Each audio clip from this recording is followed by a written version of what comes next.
दोस्तों स्वागत है आप सभी का बिहार समाचार में। दोस्तों चलिए बिहार के तमाम 15 बड़ी खबरों के बारे में इस वीडियो में जानते हैं। तो फटाफट से आप सभी कमेंट बॉक्स में जरूर बताएं कि आप बिहार के किस जिले में रहते हैं। साथ ही अपनी तरफ से आप इस वीडियो को एक प्यारा लाइक जरूर कर दें। साथ ही आपके मन में अगर कोई भी सवाल हो तो आप हमें नीचे कमेंट बॉक्स में जरूर पूछें। आज की पहली खबर, ओमिक्रॉन अलर्ट पर बिहार के अस्पतालों में तैयार हो रहे कोविड बेड। प्राइवेट अस्पतालों के प्रबंधकों को निर्देश, आपात स्थिति से पहले ऑक्सीजन वाले बेड रखे तैयार। जी हां, बिहार में अब सरकारी और प्राइवेट अस्पतालों में ऑक्सीजन वाले बेड तैयार किए जा रहे हैं। सरकार के इस तैयारी से अंदाजा लगाया जा सकता है कि आने वाले दिनों में हालात कैसे होने वाले हैं। पटना में कोरोना के मरीजों की संख्या काफी अधिक रहती है। ऑक्सीजन और बेड के लिए हाहाकार मच जाता है। दूसरी लहर में तबाही का मंजर देखने वालों को याद होगा कि किस तरह से लोगों को एक एक बेड के लिए भटकना पड़ा। सरकार अंदर ही अंदर सरकारी और प्राइवेट अस्पतालों में ऑक्सीजन वालों बेडों की तैयारी करा रही है, जिससे अचानक से मामला बढ़ने पर कोई समस्या नहीं हो। साथ ही अस्पतालों को आदेश दिया जा रहा है कि वह कोरोना के लिए ऑक्सीजन वाले बेडों को तैयार रखे। सरकार के आदेश के बाद पटना में प्राइवेट अस्पतालों में बेडों की तैयारी की जा रही है। अगली बड़ी खबर, विदेश से पटना लौटे 560 लोग, 475 लापता। ओमिक्रॉन के खतरे के बीच 85 की जांच करा सका स्वास्थ्य विभाग, 55 की रिपोर्ट नेगेटिव। जी हां, विदेश यात्रा से लौटे कई यात्रियों के बारे में स्वास्थ्य विभाग बेखबर है। वह बिहार में है या देश के अन्य शहरों में, यह पता नहीं चल पा रहा है। कई का मोबाइल नंबर बंद है और कई सही सूचना नहीं दे रहे हैं। देश के कई राज्यों में नए वायरस के दस्तक के बाद बिहार में विदेश यात्रा से लौटे यात्रियों की तलाश तेज कर दी गई है। स्वास्थ्य विभाग के आंकड़ों की बात करें तो पटना में गुरुवार की रात तक कुल 560 लोग विदेश यात्रा से वापस आए हैं, जिसकी सूची लगभग 5 दिन पहले स्वास्थ्य विभाग को दे दी गई। महज 85 लोगों को ही ट्रेस किया जा सका है। अब तक 55 लोगों की रिपोर्ट नेगेटिव आई है। 20 रिपोर्ट का अभी भी इंतजार है।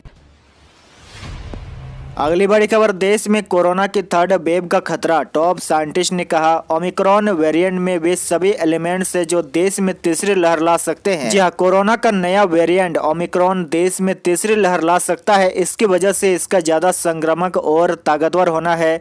देश के एक टॉप साइंटिस्ट ने शुक्रवार को यह चेतावनी दी है। उन्होंने कहा कि ओमिक्रॉन में वे सभी विशेषताएं हैं जिनकी वजह से तीसरी लहर आ सकती है। CSIR इंस्टीट्यूट ऑफ जीनोमिक्स एवं इंटीग्रेटिव बायोलॉजी के डायरेक्टर अनुराग अग्रवाल ने कहा कि इस वेरिएंट में शरीर के इम्यूनिटी सिस्टम को धोखा देने वाले की खूबी मौजूद है। यह अब तक मिले पिछले वेरिएंट में नहीं देखी गई है। उन्होंने कहा कि जिन लोगों की इम्यूनिटी बेहतर है और वे भी है, तो ऐसे लोगों में हाइब्रिड इम्यूनिटी पाई जाती है। हमारे देश में ऐसे लोगों की तादाद काफी ज्यादा है। अगली बड़ी खबर, ओमिक्रॉन को लेकर बिहार में भी अलर्ट, बॉर्डर पर होगा कोरोना जांच। जी हां, भारत में कोरोना के नए वेरिएंट ओमिक्रॉन के 2 संक्रमित मिलने पर सरकार अलर्ट मोड में आ गई है। वायरस को रोकने के लिए अब राज्य की सीमा पर चौकसी बढ़ाई जा रही है। इसके लिए गृह मंत्रालय ने कई आदेश दिए हैं। बिहार में भी प्रशासन सतर्क हो गया है। बिहार से लगने वाले सीमाओं पर कोरोना जाँच की व्यवस्था की जा रही है। इसके लिए संबंधित सिविल सर्जन को आदेश दिया गया है। साथ ही ट्रेन और फ्लाइट के साथ अन्य वाहनों से आने वालों की जांच को लेकर भी सख्ती बढ़ाई जा रही है। साथ ही गृह मंत्रालय ने दुकानों और प्रतिष्ठानों में सभी के लिए हमेशा मास्क पहनना अनिवार्य कर दिया है। काउंटर पर दुकानदार द्वारा कर्मियों एवं अन्य आगंतुकों के इस्तेमाल के लिए सैनिटाइजर की व्यवस्था करने के निर्देश दिए हैं। दुकानों और प्रतिष्ठानों में केवल कोविड टीका लेने वालों को ही काम करने की अनुमति दी जाएगी। अगली बड़ी खबर, कोरोना से एम्स में 1 की मौत, 5 नए मरीज मिले। एयरपोर्ट पर तेज हुई कोविड जांच। जी हां, राज्य में 14 दिन बाद कोरोना से एक और मरीज की मौत हो गई है। यह मौत पटना एम्स में भर्ती नेहरू नगर निवासी विजय नारायण वर्मा की हुई है, जिनकी उम्र 80 वर्ष है। इसके साथ ही राज्य में कोरोना के कारण मरने वालों की संख्या 9664 हो गई है। इधर पिछले 24 घंटे के दौरान राज्य में 5 नए कोरोना के संक्रमित पाए गए हैं। इनमें पटना जिले में 2, समस्तीपुर जिले में 2 और भागलपुर जिले में 1 नए संक्रमित शामिल है। अगली बड़ी खबर, बिहार विधानसभा में वंदे मातरम पर तानातानी। ओवैसी की पार्टी के एमएलए ने राष्ट्रगीत पर जताई आपत्ति। बीजेपी विधायक बोले दूसरे देश चले जाए। जी हां, बिहार विधानमंडल के शीतकालीन सत्र का कल अंतिम दिन था। इसमें वंदे मातरम पर विवाद हो गया। शीतकालीन सत्र की शुरुआत होने पर विधानसभा में वंदे मातरम गाया गया था। सत्र खत्म होने के बाद बाहर निकले एआईएमआई के विधायक अख्तरुल इमाम ने इसका विरोध किया। उन्होंने कहा कि यह जबरन थोपी गई व्यवस्था है जो गलत है। इस पर बीजेपी विधायक संजय कुमार सिंह ने कहा कि जिन्हें राष्ट्रगीत से आपत्ति है वह दूसरे देश चले जाएं। अगली बड़ी खबर, 24 घंटे के सियासी घटनाक्रम के बाद मंत्री जीवेश मिश्रा ने अधिकारियों को माफ किया। विधानसभा में बोले डीएम और एसएसपी ने घर आकर माफी मांगी है। जी हां, बिहार विधानसभा में 24 घंटे पहले जैसे सियासी घटनाक्रम की शुरुआत हुई थी उसका पटापेक्ष हो गया। मंत्री जीवेश मिश्रा ने गुरुवार को प्रश्नोत्तर काल के दौरान भी आरोप लगाया था कि उन्हें पटना के डीएम और डीएसपी ने अपमानित किया है। इसके बाद न केवल विधानसभा बल्कि सरकार के स्तर पर भी हड़कंप मच गया था। जीवेश मिश्रा के मसले पर विधानसभा में पहले हंगामा हुआ, फिर बाद में अध्यक्ष ने इस मसले पर डीजीपी तक को तलब कर दिया। कल सुबह जांच रिपोर्ट देने का आदेश भी दिया गया। विधानसभा की कार्रवाई गुरुवार को तो खत्म हो गई, लेकिन उसके बाद सरकार के स्तर पर डैमेज कंट्रोल की कवायद जारी रही। अब ठीक 24 घंटे बाद मंत्री जीवेश मिश्रा ने कल प्रश्नोत्तर काल के दौरान विधानसभा में इस बात की जानकारी दी है कि उन्होंने अधिकारियों को माफ कर दिया है।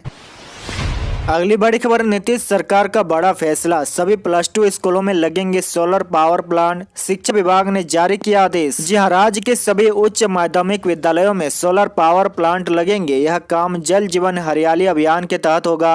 राज्य सरकार ने पहले चरण में सभी उच्च माध्यमिक विद्यालयों में ब्रेडा द्वारा सोलर पैनल लगाए जाने का निर्णय लिया है। इसको लेकर शिक्षा विभाग के अपर मुख्य सचिव संजय कुमार ने सभी जिला शिक्षा पदाधिकारियों को विस्तृत आदेश जारी किया है।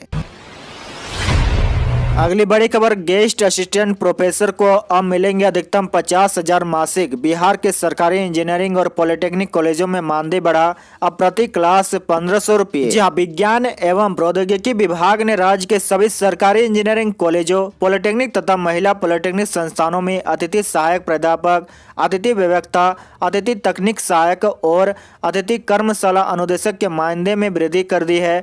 अतिथि सहायक प्राध्यापक को अब अधिकतम 50,000 रुपये मानदेय के तौर पर मिलेंगे। पहले 35,000 रुपये मानदेय निर्धारित था। प्रति क्लास 1,000 रुपये मिलते थे, अब 1,500 रुपये मिलेंगे। वहीं अतिथि व्यवस्था को मिलने वाला मानदेय भी रिवाइज किया गया है। उनको अब अधिकतम 45,000 रुपये प्रति महीने मानदेय मिलेगा। पहले 30,000 रुपये निर्धारित था। प्रति क्लास 800 रुपये से बढ़ाकर 1,400 रुपये कर दिया गया है। अगली बड़ी खबर, 5 दिसंबर को बारिश के बाद बढ़ेगी ठंड, 5 डिग्री तक गिरेगा पारा। पिछले 3 दिनों से राज्य में दिन के साथ ही रात के तापमान में भी गिरावट। जी हां, बिहार, झारखंड और उत्तर प्रदेश के तटवर्ती क्षेत्रों में हवा का प्रभाव 1.5 किलोमीटर ऊपर हो रहा है और यही कारण है कि ठंड का प्रभाव नहीं दिख रहा है। पूर्वी और उत्तर पूर्वी हवाओं का प्रभाव तेज है, लेकिन 1.5 किलोमीटर ऊंचाई के कारण इसका असर कम दिख रहा है। इसके प्रभाव से आर्द्रता अधिक हो रही है और मौसम शुष्क होने के कारण ठंडी हवाएं बिहार के सभी हिस्सों में समान रूप से प्रभावित नहीं हो रही है। मौसम विभाग के मुताबिक 24 घंटा मौसम सामान्य रहने के बाद आसमान में बादल छाया रहेगा और 5 दिसंबर को बिहार के कुछ स्थानों पर बारिश होगी। इसके बाद तापमान में 2 से 5 डिग्री तक गिरावट होने का अनुमान है। मौसम विभाग का कहना है कि बारिश के बाद ठंड में बढ़ोतरी होगी, 5 डिग्री तक पारा नीचे आएगा और फिर ठंड कड़ाके की पड़नी शुरू हो जाएगी। बड़ी खबर, पटना मेट्रो रेल के लिए शुरू हो गई बहाली, केवल इंटरव्यू के जरिए होगी नियुक्ति। जी हां, पटना मेट्रो रेल के लिए बहाली का सिलसिला शुरू हो गया है। फिलहाल पटना मेट्रो रेल कॉरपोरेशन ने 2 दर्जन से अधिक पदों पर नियुक्ति के लिए आवेदन मांगे हैं। इसमें जेई सिविल के 4, जेई इलेक्ट्रिक के 2 समेत मैनेजर, ड्राफ्टमैन, ऑफिस असिस्टेंट आदि के पद शामिल है। इसके लिए नगर विकास एवं आवास विभाग की वेबसाइट पर 6 दिसंबर से 22 दिसंबर तक ऑनलाइन आवेदन करना है। इसके अलावा चार्टर्ड अकाउंट और प्लानर के एक पदों के लिए भी आवेदन मांगे गए हैं। बिहार में जमीन खरीदार के साथ अब नहीं हो सकेगी धोखाधड़ी, म्यूटेशन के साथ मिलेगा नक्शा, विधेयक पारित। जी हां, बिहार विधानसभा में बुधवार को नाम के साथ ही जमीन का नक्शा परिवर्तन करने वाला बिहार भूमि दाखिल खारिज विधेयक 2021 ध्वनि मत से पारित हो गया। भूमि विवादों को खत्म करने और जमीन की पहचान स्पष्ट रखने के लिए सरकार ने पुराने राजस्व संबंधी नियमों में 9 संशोधन कर इस बिल को सोमवार सदन में पेश किया था। सत्ता पक्ष ने विपक्ष के विरोध और कुछ सुझावों को बहुमत से अस्वीकार करते हुए इसे पारित किया। आपको बता दें कि राज्य में इसके लागू होने के बाद रोजगार का एक नया क्षेत्र भी खुल जाएगा। इस नई व्यवस्था में जमीन के दस्तावेज में नाम परिवर्तन के साथ प्लॉट का नक्शा, फोटो तो रहेगा ही, खाता, खेसरा और रकबा भी फोटो में होगा। इससे छोटे से छोटे जमीन के टुकड़े का क्रय विक्रय कितनी भी बार हो 14 ही अपडेट होती रहेगी। अगली बड़ी खबर, बिहार में होगी 8300 पीटी शिक्षकों की भर्ती, पंचायत चुनाव के बाद होगी पात्रता परीक्षा। बिहार में शिक्षा मंत्री कुमार चौधरी ने विधानसभा में कहा कि 8300 शारीरिक शिक्षा अनुदेशकों की बहाली की जाएगी। पंचायत चुनाव के बाद पात्रता परीक्षा आयोजित की जाएगी। स्टूडेंट क्रेडिट कार्ड में 1,35,000 से अधिक छात्रों को 2,000 करोड़ का कर्ज उपलब्ध कराया गया है। 7 निश्चय की यह सबसे बड़ी श्रेष्ठ योजना है। सरकार उर्दू के साथ ही संस्कृत विषय को बढ़ावा देने के लिए कटिबद्ध है। अगली बड़ी खबर, देश के पहले राष्ट्रपति डॉक्टर राजेंद्र प्रसाद का जहां गुजरा था आखिरी वक्त, वहीं पटना में बनेगा शानदार संग्रहालय। जी हां, बिहार विद्यापीठ परिसर में बने देश के पहले राष्ट्रपति डॉक्टर राजेंद्र प्रसाद का कमरा आज भी यहां आने वाले लोगों को आकर्षित करता है।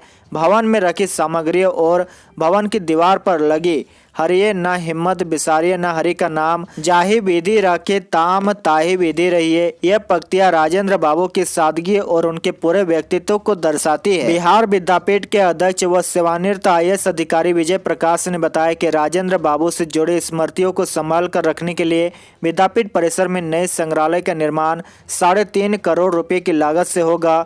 अगले वर्ष से भवन का निर्माण कार्य आरंभ हो जाएगा। और अंत की बड़ी खबर, भारतीय टीम लगातार दूसरी बार फाइनल खेलने का इतिहास बनाने से चूकी, जर्मनी से मिली हार। जी हां, भारतीय जूनियर हॉकी टीम शुक्रवार को जूनियर हॉकी वर्ल्ड कप के सेमीफाइनल में जर्मनी से हार गई। जर्मनी ने ओडिशा के भुवनेश्वर में खेले जा रहे वर्ल्ड कप के सेमीफाइनल मुकाबले में पिछली बार के चैंपियन भारतीय टीम को 4-2 से हराकर फाइनल का सपना तोड़ दिया है। इसके साथ ही भारतीय टीम लगातार दूसरी बार जूनियर हॉकी वर्ल्ड कप का फाइनल खेलने का कारनामा 2 बार करने का इतिहास रचने से भी चूक गई। भारत ने 2016 में लखनऊ में अपने ही जमीन पर आयोजित जूनियर हॉकी वर्ल्ड कप के फाइनल में बेल्जियम को हराकर खिताब जीता था। इससे पहले भारतीय हॉकी टीम ने जूनियर हॉकी वर्ल्ड कप 2001 के फाइनल में पहुंचकर लगातार 2 बार फाइनल खेलने का कारनामा किया था। आज के लिए आपका सवाल बताएं कि कोरोना के नए वेरिएंट ओमिक्रॉन का संक्रमण बिहार में ना फैले, इसके लिए सरकार को क्या कदम उठाने चाहिए? इसका जवाब आप हमें नीचे कॉमेंट करके जरूर बताएं।